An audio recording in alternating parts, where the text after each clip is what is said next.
All right, so picture this, okay? It's like a kind of chilly winter afternoon. You're, scrolling through your phone and suddenly, boom, there it is.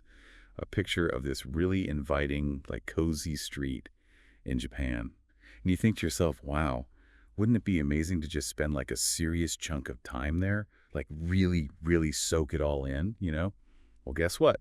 That's exactly what we're going to be doing today. Yeah, we're going to take that kind of daydream, that idea of just totally immersing yourself in Osaka, Japan for 3 whole months, right in the heart of winter. We're going to make that dream feel real, like something you could actually do. Exactly. We're going to give you all the essential info, kind of like your ultimate guide for making that extended winter adventure in Osaka really happen. Think of it like we're putting together a really solid plan, especially if you're new to the whole idea of a long-term stay in Osaka. We're going to make it smooth, enjoyable, just a truly memorable experience. Absolutely. And we're not going to overload you with like a million tiny details or anything. We're going to focus on giving you a clear picture of what those 3 months could look like, what you could actually do. Yeah, we'll talk about some flexible ideas for your daily routine, not like a strict schedule or anything. And then, of course, we'll get into the absolute must-dos, the things you just can't miss. And maybe a few friendly suggestions about things you might want to handle a little differently in Osaka, just to be in the know. Exactly. And we'll touch on some of the local customs, the way things are done there, help you figure out the best ways to get around, share some smart tips on making your money last longer. And, of course, we got to dive deep into the food because Osaka, I mean, come on, it's a total foodie paradise. Yeah, by the end of this, you're going to feel like, okay, I got this, I'm informed, I'm pumped, and I can actually start planning this Osaka adventure. That's exactly it. We want you to feel confident, not overwhelmed, just excited to get started. And we want this to feel like, we're just hanging out, chatting, sharing cool insights, kind of like you, our listener, is right here with us. Yeah. Planning this trip together. That's the vibe, for sure. So, Osaka. It's got this incredible nickname. It's called, the Japan's Kitchen, which I just love, There's got to be a reason why they call it that, right? There's got to be a story behind it. I mean, you don't just get a nickname like that out of nowhere. It's not just about having a few good restaurants. It's got to be something deeper. What do you think? Well, I think Osaka's reputation for, being a culinary powerhouse, it goes way, way back. Think back to the Edo period, which was from the early 17th to the mid-19th century. Back then, Osaka became a major trading hub, super important for commerce and all that. So it was like the heart of all the action. Exactly. And its location was key. It's close to all these fertile farmlands, so they've got amazing produce, plus easy access to all kinds of fresh seafood. And it was this central point in this huge distribution network, connected to everything, even the capital, Kyoto. So basically, centuries ago, it was like all the best ingredients from all over Japan were flowing into Osaka. And that really set the stage for the incredible food culture they have today, right? Exactly. That's it. It's centuries ago, the stage was set for Osaka to become this foodie paradise. Love that. Merkings would come from all over, bringing in everything, the freshest fish, locally grown rice, tons of different veggies, and all of this variety and abundance. It created this really discerning palate among the locals. They really knew and valued good food, and that understanding, it's been passed down generation after generation. It's in their DNA, I guess you could say. Totally. So that brings us to another amazing thing about Osaka. That awesome saying, kudare. Okay, I know I've said it before, but I just love how it sounds. I love saying it. And it literally means eat until you drop, right? Yep, that's the literal translation. It's like the perfect motto for a city that's so passionate about food, But I also feel like it's more than just about the amount of food you eat. It's got to be an entire attitude, a way of life, right? Oh, absolutely. It's not just about stuffing yourself silly. It's really about the whole experience, the whole vibe of eating, savoring every flavor, enjoying the company, the whole atmosphere. It just doesn't matter if you're at a super fancy restaurant or grabbing some street food. It's about the love of the experience. Totally. It's a celebration of food, and it's so deeply woven into the identity of Osaka. I love that. And something else I found really interesting. I was reading that Osaka Bay was once so full of fish that it was actually called Naniwa, which apparently translates to something like fish garden. Yeah, that's right. I mean, can you imagine? That paints such a vivid picture, right? The sheer amount of seafood that must have been available, right there. No wonder seafood is such a huge part of their cuisine even today. It makes total sense. I mean, with that much fresh seafood, you're naturally going to develop all sorts of amazing fish-based dishes, especially, in the areas right along the coast. Think about it. Every day, fresh catches, tons of variety. It's a seafood lover's dream. It is. And so it's not surprising that, even today, seafood is still such a crucial part of Osaka's food scene. But it wasn't just the ocean, right? They also had all this amazing produce coming from the plains and mountains surrounding the city. Oh, yeah, totally. And I've read that there's been this really cool movement to revive and celebrate some of these traditional vegetables, these like Naniwa traditional vegetables that have been around for like over a century. It's amazing, right? Bringing back those heritage veggies. It is. So what makes them so special? What's the story there? Well, there's this growing movement, Yeah. to not only bring back these traditional vegetables, but to actually promote them, make them a big deal.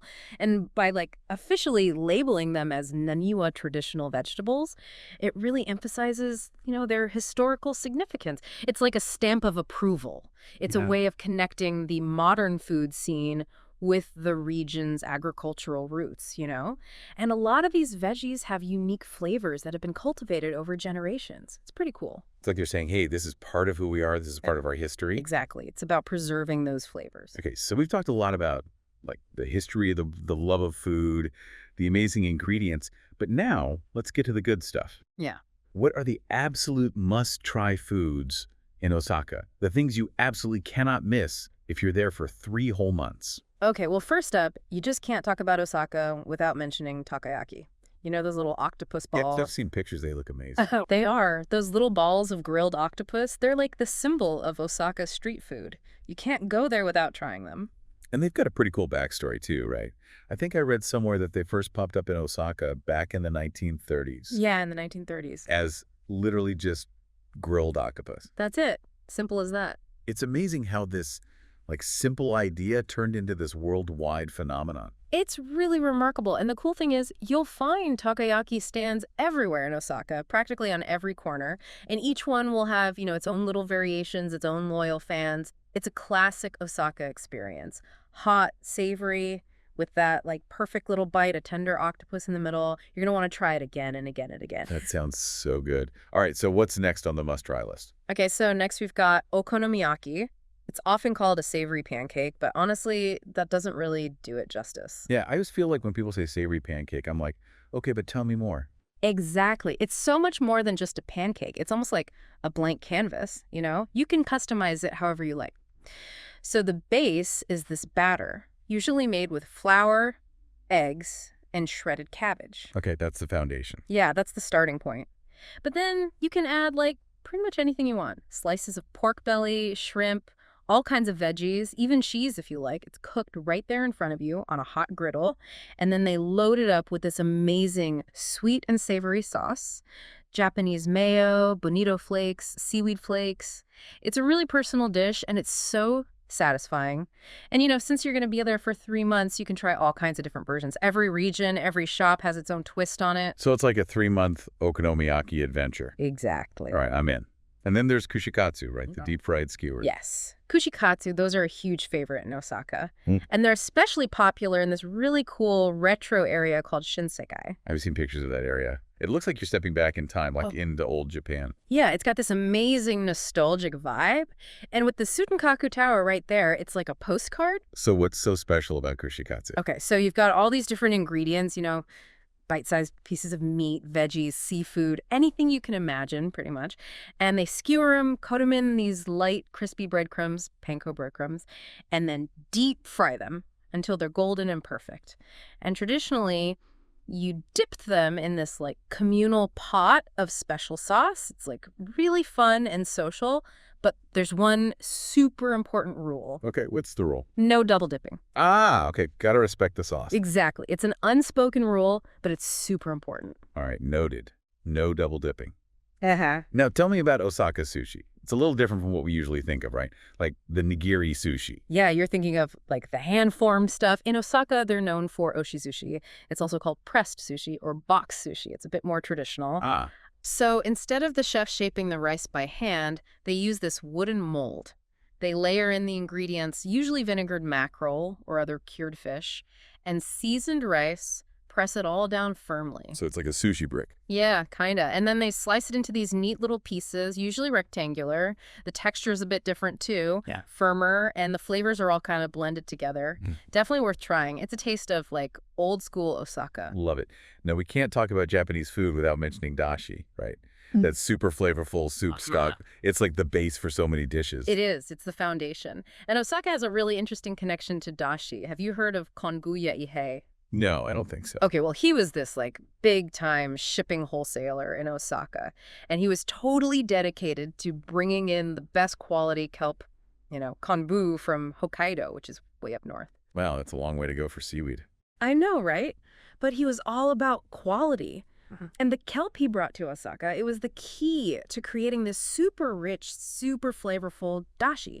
And that dashi, it became the base for so many local specialties in Osaka. It's amazing how, like, one ingredient can have such a huge impact. It really is. One last thing I wanted to touch on. The influence of Chinese and Korean cuisines on Osaka's food scene. It makes sense, right?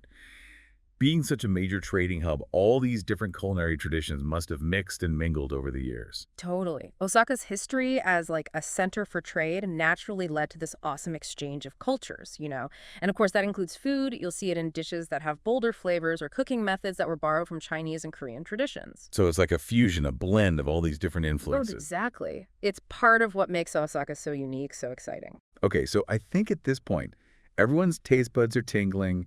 They're picturing themselves in Osaka, surrounded by all this incredible food. But let's get practical for a second. Let's talk about what a 3-month winter stay in Osaka might actually look like. And I don't mean like a strict hour-by-hour itinerary, but more like a general framework. Yeah, exactly. Like themes, things you could focus on. Yeah, exactly. And I'm thinking especially about someone who's maybe new to the city, maybe new to Japan in general. Okay, so for a 3-month trip, especially your first time, flexibility is key. Don't overplan.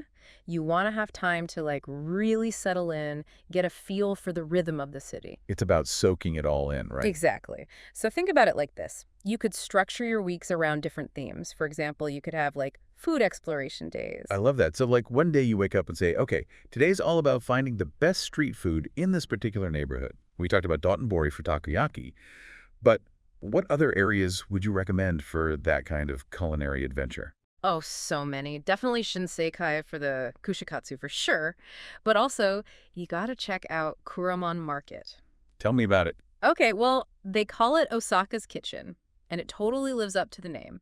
You can find everything there, from fresh seafood to seasonal produce to all kinds of local specialties. It sounds amazing. And here's a tip.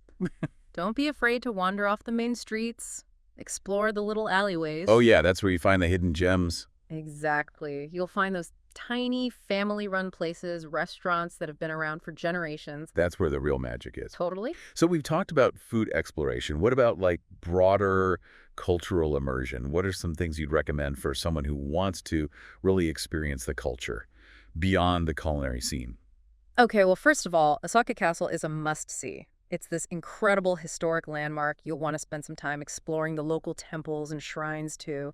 And, consider taking this opportunity to learn some basic Japanese. Oh yeah, that's a great idea. Even a few phrases can make a huge difference. Right. Even over 3 months, just learning a few greetings, simple phrases that can really enrich your experience, make it easier to connect with locals, Make you feel more confident, too. Exactly. Okay, now I'm curious about day trips.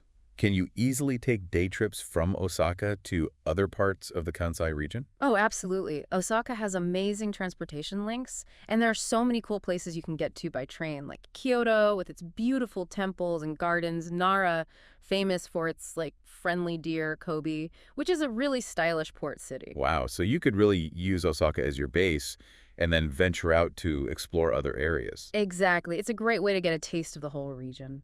And what about experiencing the everyday life of Osaka? Yeah. The non-touristy side of things. Oh, that's important too. Don't underestimate the value of just slowing down, watching the world go by.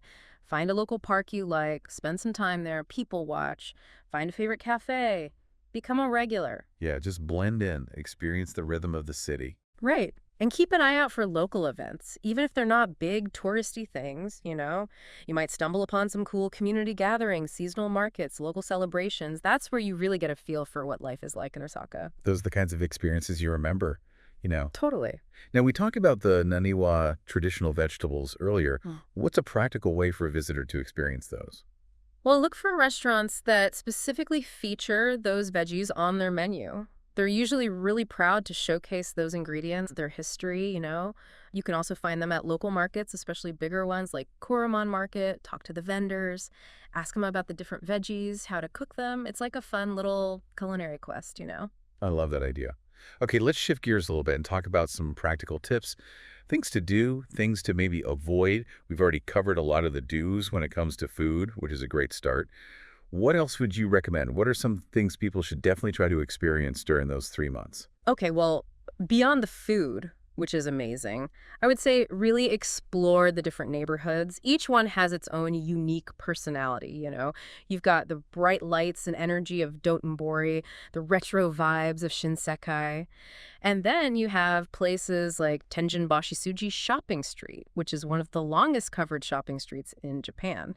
Super cool. So it's about really getting a feel for the different sides of the city. Yeah. Spend time wandering around, check out the architecture, soak up the atmosphere, maybe visit some of Osaka's museums or art galleries. And don't forget about just, you know, strolling along the Dotonbori Canal, relaxing in one of the city's parks. It's all about those little moments, you know. Those are the things that make a place feel real. Absolutely. Now, you mentioned things to avoid.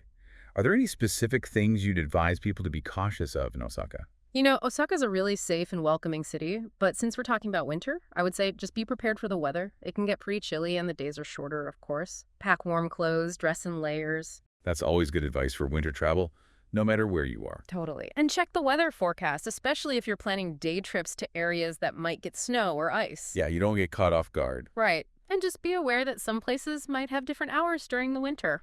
Always a good idea to check in advance. Okay, good to know. Now let's talk about local customs. What are some things that people should be aware of to be respectful and have smooth interactions with locals? Okay, well, first of all, politeness is super important in Japan. Simple gestures go a long way. Like, even a slight bow can show respect. You don't have to do a big, deep bow or anything. Just a little nod is fine. That's good to know. I always feel awkward about those things, you know? Yeah, but a little gesture goes a long way. And learning a few basic phrases is really helpful. Like what? Like, thank you, which is arigato, or domo arigato, and which is sumimasen. You'll use those phrases all the time. Makes sense. What else? Okay, well, another really important custom is taking your shoes off when you enter someone's home. And also certain establishments like traditional restaurants, guest houses, and some temples. So it's not just about being polite, it's about cleanliness too, right? Yeah, definitely. And there's usually a designated area for shoes, and they often provide slippers for you to wear inside. Oh, and another thing. Be mindful of noise levels in public places, especially on trains. It's considered polite to keep conversations quiet and don't talk loudly on your phone. That's just common courtesy. Right, but it's especially important in Japan. Got it. Oh, okay, what about transportation? What's the best way to get around Osaka? Okay, well, Osaka has an incredible public transportation system. It's super efficient. Trains and subways are the main ways to get around. And for a 3-month stay, it's definitely worth familiarizing yourself with the different lines, how they connect, and all that. Makes sense. Any tips for making it even easier? Yeah, get an IC card. It's a rechargeable card that you can use on most trains and buses. You can even use it at some convenience stores. Super convenient. Oh, that's handy. Yeah. And depending on how much you plan to travel, you might want to look into a regional travel pass. It could save you money if you're going to be taking a lot of trips. Makes sense. And what about language barriers? Are things well signed in English? Yeah, in most tourist areas on public transportation, you'll find signs in both Japanese and English, especially in major stations and on popular routes. And, you know, there are always smartphone apps to help you navigate and translate things. So even if you don't speak Japanese, you can still get around pretty easily. Exactly. Okay, last but not least, money. What are some good ways to save money during a 3-month stay in Osaka? Okay, well, one of the best ways is to take advantage of the amazing street food. We've talked about how delicious it is, and it's way more affordable than fancy restaurants. So delicious and budget-friendly. Win-win. Exactly. And you can also check out local supermarkets for snacks, even ingredients if you want to cook some meals yourself. That's a good tip. And when it comes to accommodation, don't be afraid to look at budget-friendly options. Mm. Guest houses, hostels, maybe even a long-term apartment rental if you're staying for 3 months. So there are options for every budget. Definitely. And don't forget about all the free stuff. Osaka has tons of parks, gardens, cool neighborhoods to explore. You can easily spend days just wandering around and soaking up the atmosphere. And keep an eye out for free events, festivals, discounts for tourists. There are always deals to be found. It's about being savvy. Right? Yeah, exactly.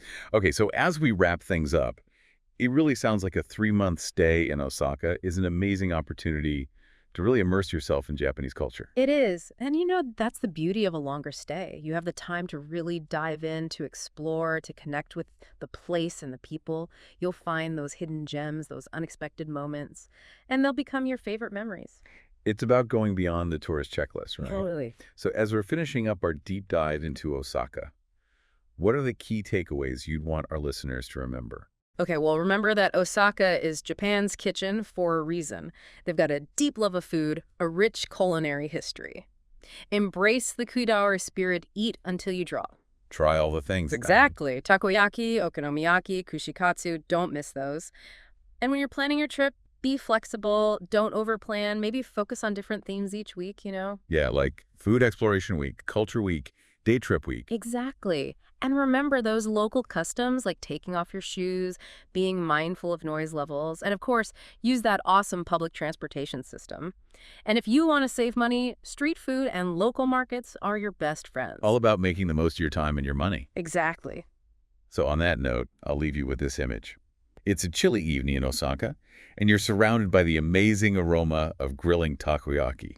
You take your first bite, it's hot, it's delicious, and you're officially in Kudawara mode. Over the next 3 months, what other amazing food adventures and cultural experiences will you have? We hope this deep dive has inspired you to start planning your own unforgettable Osaka journey.